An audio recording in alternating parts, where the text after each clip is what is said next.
इस आयत को कि ला यमस्सुहु इल्लल मुतहहरून बहुत अच्छी तरह समझने की जरूरत है। सबसे पहले है ला यमस्सुहु, नहीं छूते इसको, टच करते इसको।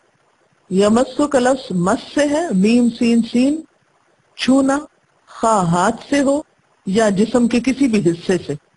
और हु की जमीर उस किताब की तरफ है जो लौहे महफूज में है। यानी आयत के कॉन्टेक्स्ट में आप देखिए ना कि ला यमस्सुहु, नहीं हाथ लगा सकते उसको। उसको किसको? कुरान करीम को जो लौहे महफूज में है। यही माना बनता ना इसका। यानी वो किताब जो लौहे महफूज में है, वो कुरान करीम जो किताब मकनून में है, उस तक किसी की रसाई नहीं, वहां कोई हाथ ही नहीं लगा सकता इसको। हाँ, अगर कोई लगा सकता है तो वो जिन्नात और शयातीन नहीं, खबीस नहीं, बल्कि मुतहरून। मुतहरून से मुराद यहाँ फरिश्ते हैं जो पाक हैं, प्योरिफाइड हैं हर तरह की जाहिरी बातनी नजासतों से। वो कभी कोई गुनाह नहीं करते, अल्लाह की नाफरमानी का कोई काम नहीं करते, उनको किसी तज़किये की जरूरत नहीं, किसी जाहिरी सफाई की जरूरत नहीं, क्योंकि अल्लाह ताला ने उनको हर एतबार से पाक और साफ बनाया है। दरअसल यहाँ मुशरिकीन मक्का के उस इल्जाम की तरदीद मकसूद है कि जो कहते थे कि कुरान शयातीन लेकर उतरते हैं। इसकी तरदीद में पीछे भी गुजर चुका है।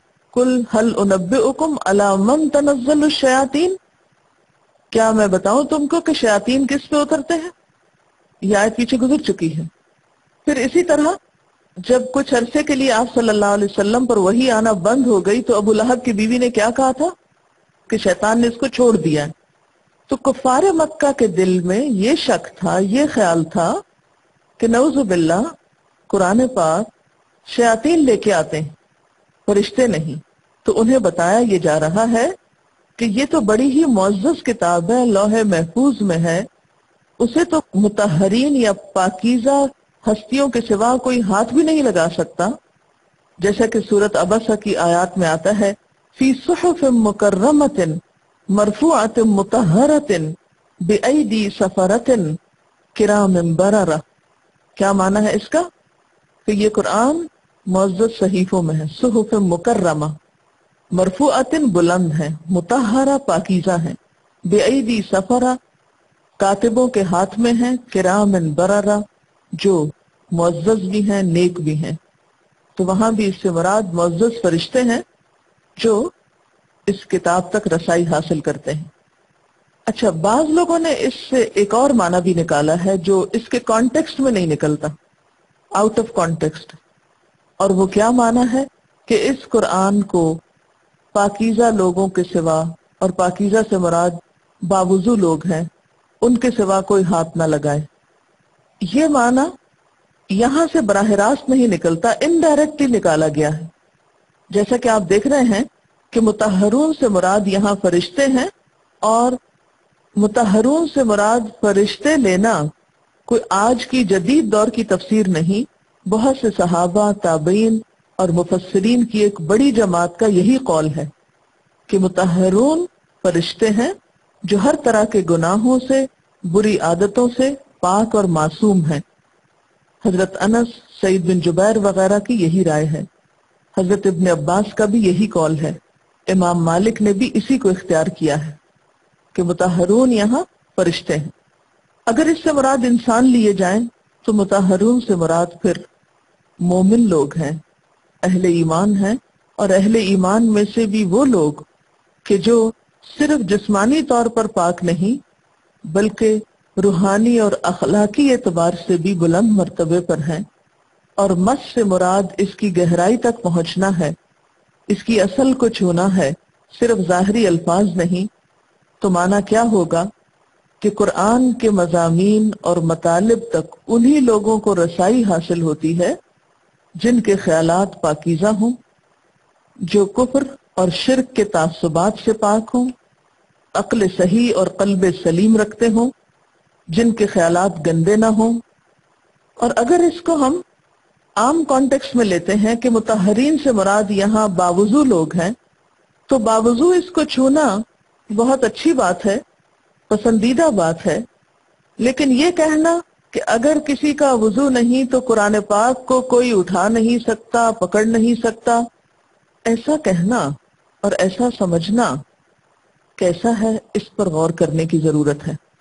تو آئیے تھوڑا سا میں اس ریفرنس سے چند باتیں مزید کروں گی تاکہ آپ کے ذہن میں جو سوال بار بار اٹھتا ہے یا آپ سے کیا جاتا ہے یا آپ کو سمجھنے پر بھی سمجھ نہیں آتا، شاید وہ کچھ سمجھ آ جائے، کیونکہ اس ایشو کو بہت کنٹروورشل بنا دیا گیا ہے اور بہت بڑا ایشو بنا دیا گیا ہے۔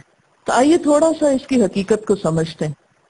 اس سے پہلے کہ میں اس کا دوسرا معنی لوں جو اس کانٹیکس میں نہیں ہے، پہلے مجھے آپ یہ بتائیے کہ اس کی اصل تفسیر ہے کیا؟ انہ لقرآن کریم فی کتاب مکنون لا یمسہ الا المطہرون۔ اگر یہ تین آیتیں ملا کر پڑھے اور پھر اس کے بعد والی بھی ذرا پڑھ لیں، تنزیل من رب العالمین افبہذا الحدیث انتم مدہنون وتجعلون رزقکم انکم تکذبون۔ تو اس میں وہ فقہی مسئلہ تو کہیں نکلتا ہی نہیں جو ہم عام طور پر نکال کر مطمئن ہو جاتے ہیں۔ براہ راست اس سے وہ مفہوم نہیں سامنے آ رہا جو عموماً لے لیا جاتا ہے۔ دور کا معنی تو بنایا جا سکتا ہے یہ کہہ کے کہ نہ چھوئے اس کو، ویسے تو لا یمسہ مضارع کے معنی میں لیا جائے تو نہیں چھوتے اس کو، سمپل معنی ہے، لیکن اگر اس کو اس طرح لیا بھی جائے، اس کو نہیں کے معنوں میں لے لیا جائے کہ نہ چھوئے اس کو مگر مطہرون، تو پھر اس سے مراد کیا ہوگی اور اس کا کیا مفہوم بنتا ہے؟ اب آپ دیکھیے کہ جہاں یہ کہا جاتا ہے کہ کوئی شخص اس کو بغیر وضو کے ہاتھ نہ لگائے، وہاں یہ بھی کہا جاتا ہے کہ کوئی خاتون حالت حیض میں یا حالت نفاس میں اس کو ٹچ نہ کریں، اس کا پڑھنا پڑھانا حرام سمجھیں، یعنی باقاعدہ حرام کے درجے میں اس کو سمجھا جاتا ہے۔ اور بہت سے لوگ جو اس طریقے سے پڑھا بھی چکے ہوتے ہیں، جب کوئی اعتراض اٹھاتا ہے وہ شک میں پڑھ کے اپنے عمل کو ضائع سمجھتے ہیں۔ تو شک عمل کے راستے کی سب سے بڑی رکاوٹ ہے، اس شک کو دور کرنا بے حد ضروری ہے تاکہ جو بھی کام کریں آپ دلیل کے ساتھ کریں، صرف میرے کہنے پہ کریں مت، کسی اور کے کہنے پہ چھوڑیں مت، ٹھیک ہے؟ سب سے پہلی بات تو یہ ہے کہ نبی صلی اللہ علیہ وسلم کے زمانے میں قرآن پاک کسی ایک جلد میں تو تھا ہی نہیں، یہ بھی یاد رہے، یعنی مصحف کی شکل میں نہیں تھا، ایک کتابی شکل میں نہیں تھا۔ ہمیں یہ دیکھنا ہوگا کہ ایک عورت کو حالت حیض میں کن کن کاموں سے روکا گیا ہے جو کلیئرلی قرآن پاک میں مینشن ہو یا پھر سنت رسول صلی اللہ علیہ وسلم میں۔ سب سے پہلی بات تو یہ کہ قرآن پاک میں ایسی کوئی واضح ہدایت نہیں۔ دوسری بات یہ کہ نبی صلی اللہ علیہ وسلم کے پاس کوئی ایسا مسئلہ آیا ہی نہیں کہ کسی خاتون نے آ کر یہ پوچھا ہو کہ اس حال میں میں قرآن پڑھ سکتی ہوں یا نہیں پڑھ سکتی، چھو سکتی ہوں یا نہیں چھو سکتی۔ صحیح احادیث سے حالت حیض میں جن امور سے روکا گیا ہے، یعنی جو کام منع کیے گئے ہیں، وہ ہے نمبر 1 نماز پڑھنا، نمبر 2 روزہ رکھنا، نمبر 3 طواف کرنا، اور نمبر 4 ازدواجی تعلق قائم کرنا۔ یہ 4 امور ایسے ہیں جن سے صریحاً منع کیا گیا ہے احادیث میں۔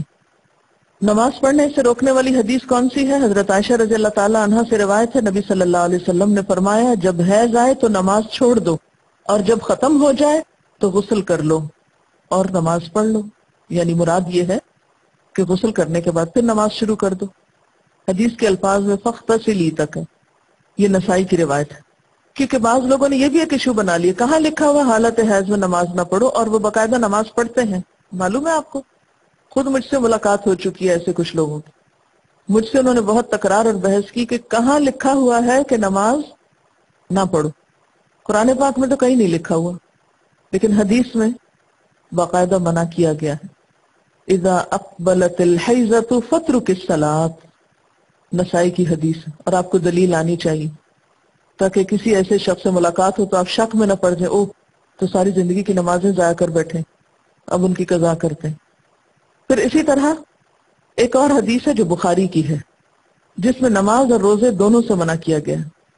قال النبی صلی اللہ علیہ وسلم अलैस इज़ा हाज़त लम तुसल्ली व लम तसुम फज़ालिका मिन नुक़सान दीनिहा।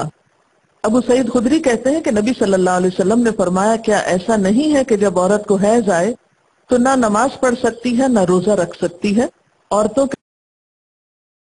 फिर इसी तरह तवाफ के बारे में भी हजरत आयशा फरमाती हैं कि रसूलुल्लाह सल्लल्लाहु अलैहि वसल्लम की रफाकत में हम हज के इरादे से निकले।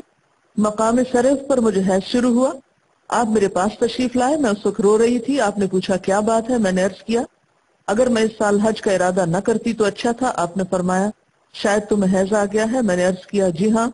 आपने फरमाया ये एक ऐसी चीज है जो अल्लाह ताला ने आदम की बेटियों के लिए लिख दी है, लिहाजा जब तक पाक ना हो जाओ बैतुल्लाह का तवाफ न करो, बाकी सारे मनासिक हज अदा करती रहो। तो इससे भी क्या पता चलता है कि तवाफ के अलावा बाकी तमाम काम करने की इजाजत है, जैसे रमी वगैरह, सही वगैरह। अब अगर कोई शख्स ये दावा करता है कि कुरान पाक भी पढ़ने से मना किया गया है तो उसके लिए फिर दलील पेश करनी होगी।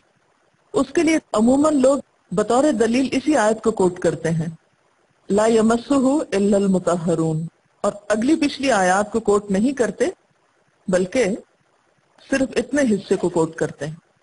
हालांकि आप देख रहे हैं कि इस